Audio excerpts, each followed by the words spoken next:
Hey, listen.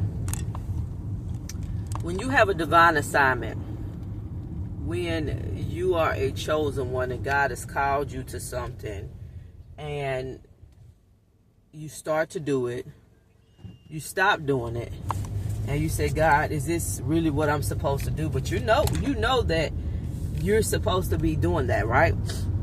And you ask God, you say, hey, God, I'm about done with this. If this is really what I'm supposed to be doing, help me, right? I was walking yesterday at the park, as I always do, the same park. Sometimes I'll switch it up, go other places. And as I was walking at the park, there was a man. He came alongside me. He started walking. And he just started talking out of nowhere. But before he got up to me, I smelled his cologne. It smelled really good. I'm like, what is that? Who is that? And so he started to walk beside me, and we started to talk. And so as we started to talk, he was asking me, where do I work? What do I do? Right? And so I started to tell him what I do, where I work, what else I have going on, because we just talking and walking. He was exercising, I was exercising. And so as I begin to talk and tell him what I do, he does the same thing, right? And a matter of fact, he had his shirt on from where he works at and the company that he runs. And so when I tell you that you have a divine assignment,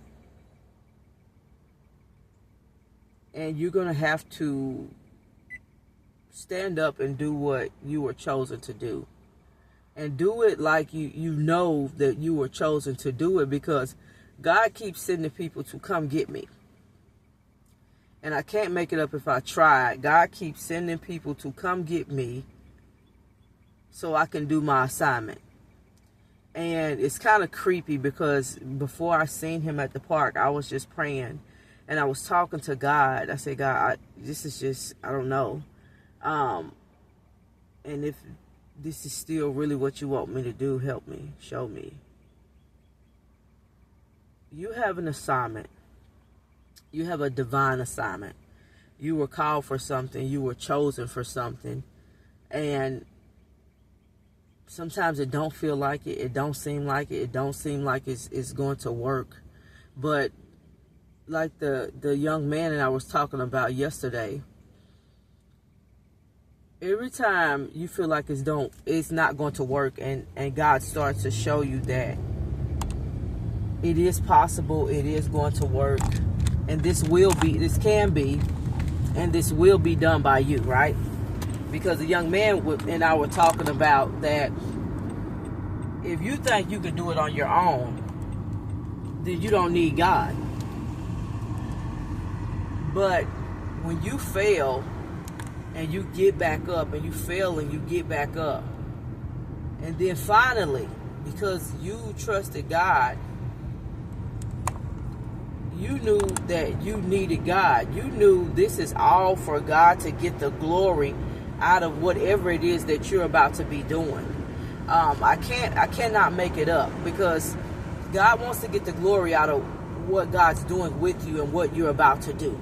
And a lot of times it's not going to look great at first. It's not going to feel great at first. Like I told you guys before, you're going to fail and fail and fail, but at the right time, I have to keep telling you guys, at the right time you shall reap a harvest if you do not give up. And that's just even like my conference. I did the conference. It was awesome. And it was for God to get the glory out of the conference, because I had nothing. I didn't know what I was doing. I didn't know where we were going to have the conference at. I didn't know how we were going to get the people there. I didn't know anything, but I know that God told me that my voice is going to reach the world. And God told me to do that conference. So yesterday, one of the people who were at the conference called me, and it's been 2 weeks, and she said, listen, I just had to call and tell you that I had an amazing time at the conference, and I'm looking forward to more conferences.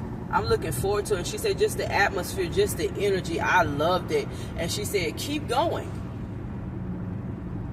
And I was about to cry because I was like, wow, you know, I seen a lot of problems that happen, but I also seen God in it. But I really seen God in it when God brings people to you and lets you know, like, hey, keep going, don't stop.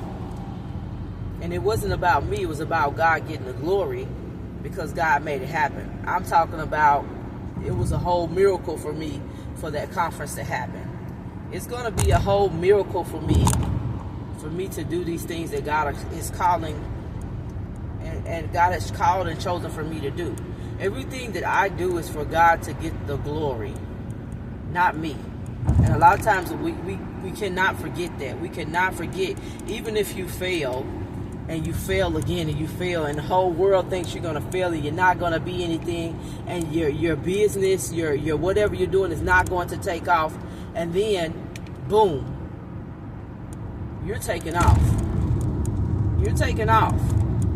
And everything, every failure that you felt like, but it wasn't a failure. Like the young man yesterday had a great conversation. It's not a failure. You're in training. You are in training. And so when you're in training, sometimes it's not going to feel good. Sometimes you're going to feel like you failed. But it's all for God to get the glory out of every situation. For people to know that there's no way that Rachel could have done that. There's no way. There's no way. It's all for God to get the glory. It's all for God to get the glory. So that's what I know. Everything I'm doing is for God to get the glory. And everything that I'm doing, my steps are ordered by the Lord. My steps are ordered by the Lord, I promise you, because God has sent people to come get me. To make sure that I do what I'm called and chosen and destined to do. And when I tell y'all that your journey for God is not an easy journey, it's not. Every day I feel like I don't want to be the healer. I don't want to be the confidant. I don't want to be the things that God has called me to be, but it's just in me to be those things. And I know that my life, I don't know about nobody else's life, my life is for God to get the glory. My life is for God to get the glory. No matter who is here, who is for me, who is against me, who falls away, I'm okay with that now. I used to be sad about that, but my life is for God to get the glory. Your life, if you're listening to me, your life is for God to get the glory. Because if you're chosen by God, you're here to serve God's people. Excuse me. However that may look for you in your life, you're here. I'm a healer. I know. I went to the bank yesterday, getting money ordered for rent, right? And one of the bankers, her children go to school with my children, and I was just saying hello. But when I stopped to say hello, we end up having a whole conversation, and she just pouring out her heart to me about just being a mother and just everything. I'm a healer. When people come near me, they feel that they want to, and then once they get you, they want to keep you. They want to keep you. They want to keep you. They want to keep you because you are a healer and you were sent here to help God's people. Okay, so my main thing is when you have a divine mission from God, especially in this hour, 2026, you're gonna do it. You're gonna do what God called and chose for you to do, because God's gonna keep sending people till you do what you're chosen to do. And a lot of people can get away with not doing it, but you have a seal on your head. There's a mark on you. There's a mark on your life. And when there's a mark on your life and you are destined for greatness, oh baby, don't worry. Don't worry. It's going to happen. It's going to happen. Just like when I stood up there in the conference and I was speaking. When I was speaking, it was so powerful for me. I knew I was supposed to be there. I knew I was supposed to be in front of the people speaking. I knew I was right where God has called and chosen for me to be. But when I was up there, I knew this is only a small part of what God has called and chosen over my life. And so as you go on your journey, you're going to go through a lot. You're going to make mistakes. You're going to fail. You're going to want to run. You're going to want to hide. You're going to want to say, God, I'm tired of this. I don't want to help nobody. I don't want to speak. I don't want to do nothing but just be to myself. Why do I have to help people? Why have you chosen me? Why have you put this crown on my head? But you're the one. You're the one. You're chosen for greatness, and you're destined for greatness, and you're here on a divine assignment from God. And one thing about being on a divine assignment from God, you can't run from that. You think you're gonna run from that, but guess what? You're just gonna meet people in passing, and you're gonna be reminded of what you're supposed to be doing. You're gonna be reminded that you are a chosen one. You're gonna be reminded every day that you are anointed. You're gonna be reminded that you are here to help God's people, and help God's people get to their greatness, and help God's people understand that God is on the inside of them, not the outside of them, and that they can do greater things than Jesus done. So I just wanted to come encourage you guys today. When you have when you are chosen, when you're here on a divine assignment, when there's a seal on your forehead, I have to keep telling you, like Moses. Moses said, I can't do this, God, and I can't do that, but I can't speak. But guess what? God gonna say, okay. I'm gonna keep telling y'all, God gonna say, okay, I got you. But I got you because you're the one to do the job. You're the one for the job. And when Moses died, Joseph was up to finish the job that Moses could not finish because Moses was disobedient. So a lot of us are here in our Joshua. We're not Moses, we're Joshua. We're going into the promised land. Going into the promised land. We're going into the things that God has called and chosen over our life. Going into them. Things that we have to do. Things that we are called, chosen, anointed, and appointed for. Such a time as this. You have a divine assignment. You were sent here because God makes me sometimes sit there and watch financial videos, about money and crypto and everything. And this has been a year now where God is just making me watch this stuff. Because sometimes it's like, I don't want to do that. I just want to be lazy. I don't want to be bothered with none of that. I don't want to have to talk about nothing. I don't want to be bothered with people. People are horrible. I be telling God, I don't want to be bothered with that. Why do you do this to me? Why do you send these people to me? Why, blah, blah, blah. But